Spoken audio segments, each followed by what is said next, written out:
शासनाला सरसकट आरक्षण दिल्याशिवाय सोडत नसतो.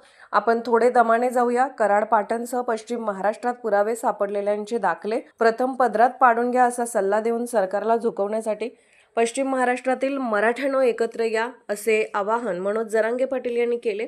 ते पश्चिम महाराष्ट्रातील मराठा समाजाच्या संपर्क दौऱ्यावर आले असता सोमवारी मलकापूर तालुका कराड येथे सकल मराठा समाजाच्या वतीने जरांगे पाटील यांचे स्वागत करण्यात आले. यावेळी जमलेल्या सकल मराठा समाजाला मार्गदर्शनपर भाषणात ते बोलत होते. यावेळी मलकापूर कराड शहरासह तालुक्यातील सकल मराठा समाजाचे मराठा बांधव व मळाईदेवी उद्योग समूहातील मराठा बांधव व मळाईदेवी उद्योग समूहातील सर्व संस्थांचे पदाधिकारी व कर्मचाऱ्यांसह तरुणाई मोठ्या संख्येने उपस्थित होते. यावेळी मलकापूर येथे मनोज जरांगे पाटील आल्यानंतर कराड तालुक्यात 36,000 नोंदी सापडल्या असूनही केवळ 2,200 मराठ्यांनाच दाखले दिलेत. उर्वरित दाखले देण्यात टाळाटाळ होते अशी तक्रार केली. ऑनलाईन नोंदीमध्ये मोडी लिपीतच पुरावे अपलोड केल्याची ही तक्रार मराठा बांधवांनी केली. यावेळी जरांगे पाटील यांनी मोबाईल कलेक्टरांना फोनवरून तक्रारीचा पाडा स्पीकरवर करून थेट आयुक्तांना वाचला.